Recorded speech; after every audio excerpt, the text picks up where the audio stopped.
What is up? What is up, YouTube? Breaking news. Jaguar Wright survives attempted hit for naming Diddy's accomplice. Oh my God. Hey, I think Jaguar know the streets, and I really think that she know how to protect herself. Did y'all see them bodyguards she had with her the first day at the trial? Yeah, most definitely. Anyway, y'all hit that subscribe button, hit that bell. When I first saw this, I thought it was the dude. It's a guy on Facebook that be holding his have his legs spread, and he be holding the phone up saying, "Yeah, that pisses me off. That pisses me off." Have y'all seen that guy on Facebook? I like him. I like him. He kind of cool. He always say a corny joke. Then he say, "That pisses me off."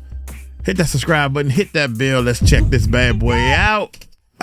Put your hands on me, you dead! Dead! You fake ass gangsters! I'm blowing this shit up!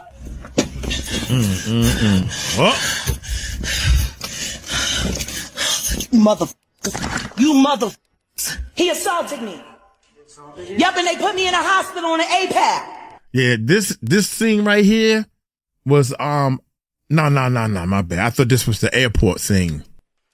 When I was assaulted at that barbershop over there, they call Legends, over at Allure, he threatened to kill me, so I need to file a police report. That Courtney Burgess was planted with this information on purpose to basically get the feds to turn their eye off of other people that are allegedly going to go down with Diddy. And the person that she called out was Jay-Z and the Carters. And then Courtney Burgess started acting really strange and multiple different times threw up these triangles while she was saying stuff like this. You're all my witnesses. I'm lucid. I'm safe. You guys, Jaguar Wright just survived an actual assassination attempt. Not just harassment, not just intimidation, a planned attack. And the timing couldn't be more suspicious. Because just days before this incident, Jaguar was naming Diddy's accomplices in his RICO empire. Jay-Z, Desiree Perez, Clive Davis, Courtney Burgess, Alex Spiro, and other specific people Jag claims helped cover up serious crimes for years. I sent you a very real message, man. I said they're trying to unalive me again. Can you help? You never responded. You went just as ghost as Jussie Smollett did a week ago. But I'm starting to research you, Miss Kid. And so help me God, if I find you've had any legal dealings with Alex Spiro, you and I are going to help. And as you guys probably know, Jaguar has been exposing industry corruption for a minute. But this is different. The moment she started connecting Diddy's case to actual networks of enablers, people started showing up where they weren't supposed to. Her hotel was broken into, her car was tampered with, and even her husband was paid to set her up. Okay. Whoa. Hold up. But it gets messier. Damn. Because according to Jaguar, this isn't even about Diddy anymore. She's naming bigger fish and powerful people with deep ties to multiple artists, not just Diddy. And before we talk about who those names are, there's something you need to know. Jaguar didn't drop these claims quietly. She went live, looked straight into the camera, and said, "If anything happens to me, you know who did it." So now the question is, did someone just try to make that happen? Was this just a scare tactic? Or did Jaguar interrupt something a lot darker? And more importantly, who are these people still covering for Diddy today? So I can have my lawyer serve the paperwork for my Why am I waiting? I was in the hospital for 9 days. They put me in on an APAL. I had bruises. My thumb and my pinky was done from where they stood on my back with a handcuff. So let's talk about what actually went down. Jaguar Wright just survived an orchestrated hit attempt, and she says it's all tied to the people who protected Diddy's criminal empire for years. Oh, my dear son. Oh, my son. Oh, my son. God, they're all dead. No, they're all dead.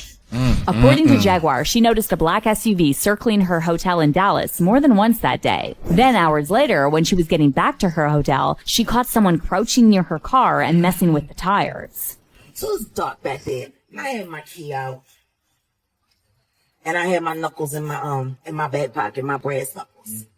And sure enough, he came out the dark, as I was about to put my key in the door and go upstairs.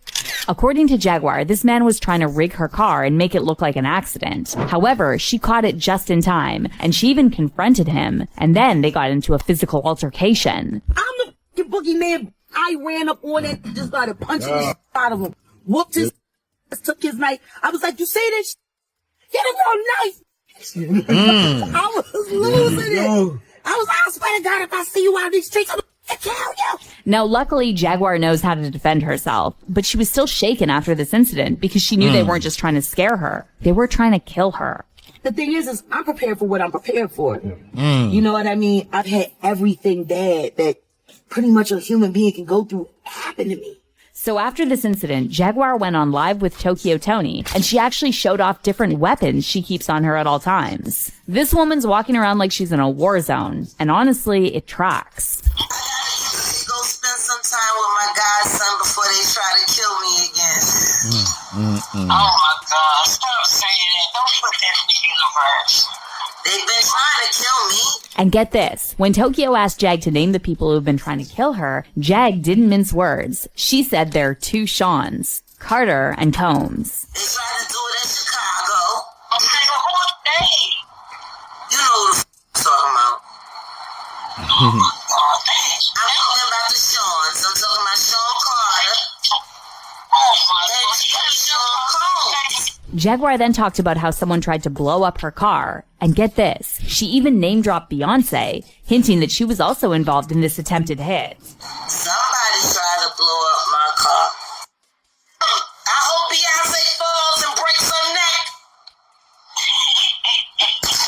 Now look, you all already know Jaguar's been calling out Diddy and Jay-Z for years. That part isn't news. She's been accusing him of everything from scamming artists to eliminating multiple people. Planet Avon? Jacqueline Avon? Kim Porter? I'll Be Sure? Heavy D? Andre Harrell? Father MC Baby Mom? Big L? Biggie Smalls? Christopher Wallace? Pimp C? Aaliyah? Keep naming them. Sweetheart, there are so many names. And we all know the industry quickly labeled Jaguar as crazy and brushed her off when she first started warning people about Diddy. The first time you heard me say that Sean Combs was a sex trafficker and you said I was a liar because I was jealous, because I wasn't his girlfriend, because I wasn't successful in the music industry, because I didn't have a hit record, because I didn't live in a mansion, because I didn't have diamonds. You said all of these things about me because I told the truth. That's You real. disgraced my name, my legacy, my family. You stalked, you hunted me. You harassed my friends. But this is different because lately she hasn't just been coming for the faces of the machine. She's been digging deeper and pulling receipts on an entire infrastructure, a whole system of men and women who kept Diddy and Jay-Z's empires untouchable for decades. So before the attempted hit, Jaguar exposed powerful businessmen who founded the Freak-Off pipeline, which Jaguar claims was a cover for something even darker. According to Jaguar, Diddy's parties weren't just for his sick enjoyment, but other men were there bidding for the victims. They auditioned to be models for music videos. Oh, casting couch. When they got to Miami, they had to show and turn over their ID. And they collected their passports. And then the next thing you know, they were in a storage container getting by a bunch of weird strangers on camera who were bidding for all of the terrible things that were happening to them live online. But Jaguar also went after the middlemen, like industry fixers with ties to the feds, high-profile lawyers who cleaned up scenes and wrote NDAs, and fake witnesses who coached victims on what to say. Jaguar was connecting dots no one else was willing to touch and pointing at the people working behind the scenes. And out of all the people she's exposed, 3 names kept coming up in Jaguar's videos before that attempted hit. Ron Burkel, a billionaire investor with ties to private equity, politics, and the Epstein list, Desiree Perez, Roc Nation CEO with a criminal background, and Courtney Burgess, an industry fixer that Jaguar claims was planted by Roc Nation to distract everyone from Jay's ties to Diddy's case. And what's wild is that no one's naming these people but Jaguar. So let's break them down, one by one, starting with the billionaire whose name was found in both Epstein's and Diddy's Black Book, Ron Burkel. So according to this investigative report by Unlimited Hangout titled One Label Under Blackmail, the Early Intersections of Diddy and the Epstein Network, Ron Burkel is the godfather of all of Diddy's children. But he was also a frequent flyer on Jeffrey Epstein's infamous private jet. Now, most people know about Diddy's connection to Clive Davis and how Clive helped Diddy build Bad Boy Entertainment, but barely anyone brings up Ron Burkel. And according to Jaguar Wright, that's by design. See, Burkel wasn't just some random investor. He's one of Diddy's oldest and most loyal financial backers. Back in 2003, Burkel invested $100 million into Diddy's Sean John clothing line. And back then, the media was literally referring to Burkel as Diddy's sugar daddy. But here's the real question. Why would Ron Burkel throw $100 million into Diddy's clothing company that wasn't even turning real profit at the time? Well, according to Jaguar, it's because Burkel wasn't investing in clothes. He was investing in Diddy's blackmail operation. And Jaguar claims Diddy was doing the same things as Epstein, providing victims to his clients and collecting leverage on behalf of people way more powerful than him. I know how they ended up on Epstein Island. They auditioned to be models for music videos. Oh, casting couch. When they got to Miami, they had to show and turn over their ID, and they collected their passports. And then the next thing you know, they were in a storage container getting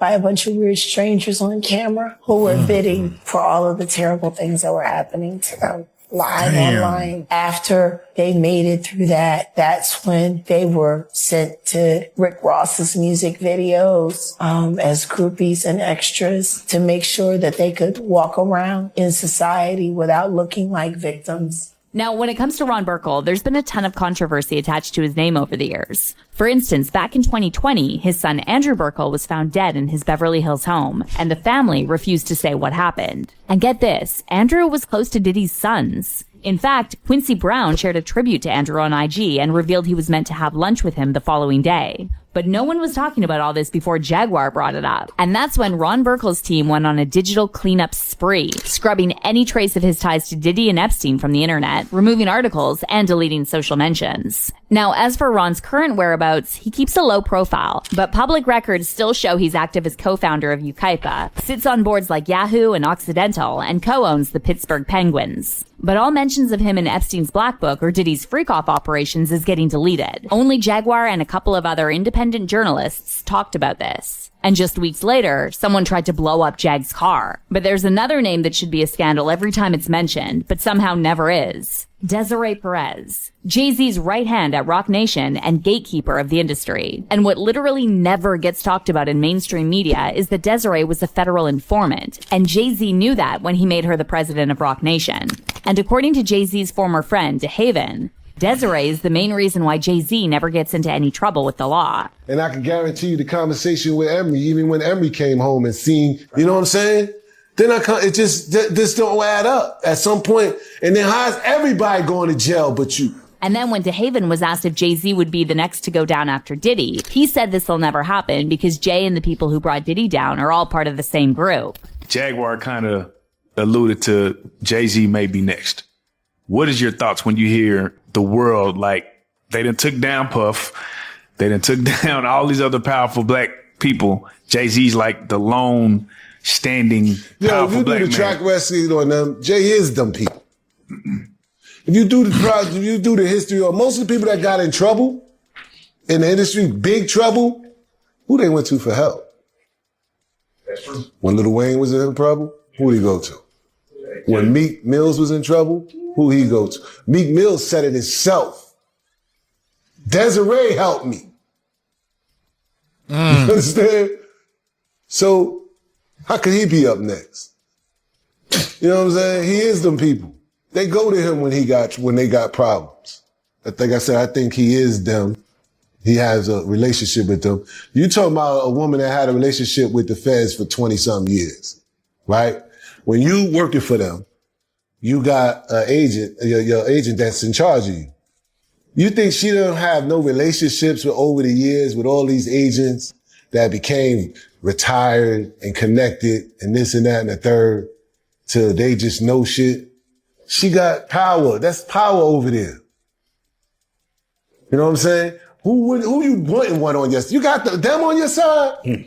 But here's where Jaguar went even deeper than DeHaven. She didn't just mention Desiree. She actually tracked down the daughter Desiree abandoned and interviewed her live. So I was born in New York as a little baby, 9 months. My grandfather had to take over to raise me because my mother was incarcerated and dealing with the criminal justice system for the crimes that she committed in the early 90s. How long has the relationship with your mom been strained at this point? I haven't seen my mom since December 25th, 2023. That's the last time that I saw her physically. The last time I spoke to her was December 30th, 2023, when she said that I was dead to her. And this live stream happened just days before someone tried to silence Jaguar permanently. Think about it. She put one of the most powerful women in hip hop on blast through her own bloodline. And then days later, someone tries to end Jaguar's life? You don't need a conspiracy board to see the connection. So ask yourself, if Jaguar is crazy, why does she keep naming the right people? And here's another person she exposed. Courtney Burgess, the industry fixer that Jaguar claims was paid by Roc Nation to be a fake witness in Diddy's case. Courtney claims he had a copy of Kim Porter's real memoir. However, Jaguar exposed him for having personal ties to Diddy. Get this, Courtney is the godson of Frank Lucas, the Harlem kingpin that Diddy's late father, Melvin Combs, worked for. And Courtney himself admitted this in an interview with TMZ after Jaguar exposed it. However, he still claimed he didn't know Diddy personally. Yeah. How do you know Sean Combs? Generation. Frank Lucas, my godfather and his father. And then we both was in the music business for 30 years together. So you personally know him, Not the whole person. Sean Combs. Not personally. But you know of him, he knows of you. Yeah. I used to be a 𝗗𝗢𝗡𝗞𝗦, Hussein Fatal. He stopped a lot of my music. A lot of other people who didn't care about him. You understand? That's not around today. Now here's where it gets weird. Courtney agreed to appear on a live stream with Jaguar after she called him out for lying, but then something really strange happened. Several times during this interview, Courtney flashed Jay-Z's Roc Nation hand symbol. Watch closely. Accident, yeah. Slow down. Stop running your mouth so much. I don't need to do anything but what I'm doing. And now we've finally gotten to this point where you're warning me. Who are you warning me for, sir? Sir? You got a boss. Tell him I still got nuts right here. Your warnings. All of your warnings, let it go. Stop talking about people. Go back and tell your boss that I said. Completely referring to someone else. That was... Dad. Do what you do. Oh, I will. To the fullest. To the fullest, baby. To the fullest. This changes nothing. Go back and tell your boss. If Courtney's got a puppeteer and all that, I'm telling you, there's no way in the world he got the first hand anything. It was passed down, compiled by someone else. And like he's saying, he doesn't ever. I'm not being funny, and I will just be honest. I did notice that myself. Of all the ways you could have positioned your hands, Courtney, that was the only way that you could have positioned them in a way that would have caused anything. And I'm going to be honest with you. I noticed that too. And as this fan on TikTok pointed out, what was also suspicious is the way Courtney Burgess was doing the most to defend Jay-Z and Beyonce and claiming there's no way the Carters are in any way involved in Diddy's wrongdoings. And Jaguar Wright held nothing back, and she was calling out Courtney Burgess on doing this. She said, "You are nobody." And she even believed that Courtney Burgess was planted with this information on purpose to basically get the feds to turn their eye off of other people that are allegedly going to go down with Diddy. And the person that she called out was Jay-Z and the Carters. And then Courtney Burgess just started acting really strange and multiple different times threw up these triangles while she was saying stuff like this. He did it about 5 different times throughout this live to the point where somebody actually noticed, why does Courtney keep throwing up this triangle? And everyone thought this was super weird that Courtney Burgess kept throwing up this triangle sign at Jaguar Wright after she kept saying that you were planted with this information and it probably came from Jay-Z. We all know that Jay-Z has been known over the years to throw up the same triangle hand symbols. Jaguar Wright believes that Jay-Z is the one behind this because Courtney Burgess said that Jay-Z would never be involved in any of this and he never saw him on any videotapes and he would never do anything with Beyonce with another person. So let's tie all these loose ends. Jaguar names Ron Burkel, Desiree Perez, and Courtney Burgess. And just weeks later, she's nearly killed. This isn't just about Diddy anymore. This is about a machine, bankrolled by billionaires, protected by fake witnesses, and cleaned up by industry fixers who don't show up in headlines. So next time someone gets found unresponsive in a hotel room, you might want to check who they were talking about. Because if Jaguar was right about any of this, we haven't even scratched the surface yet. Yeah, I know one thing. Courtney said out of his own mouth that he lied to a YouTuber, man, and that didn't sit too well with me. You know, the guy, picture a YouTuber paying you to do a interview because you're supposed to be somebody big. I mean, he shrunk down, both of them shrunk down so fast. They was like top keywords, so to speak. you do a search, yeah. Next thing you know, boom. He is a bunch of baloney, man. And I don't mean to call him out of his name, but he said I just lied to him. I just lied to him because he was getting on my nerves. Dude, that's not how you do it. Just like the other 2 girls, you had 2 girls that claimed that they was at the party. You don't hear nothing from them anymore. Yeah. Stay true to yourself, man. All you gotta do is stay true to yourself. Y'all let me know what y'all think, man, in the description, man. Shout out to Jaguar. I'm hoping that Jaguar is, y'all know how we do over here. Y'all take it light, take it slow. Tell them Uncle Mike told you so. Peace out.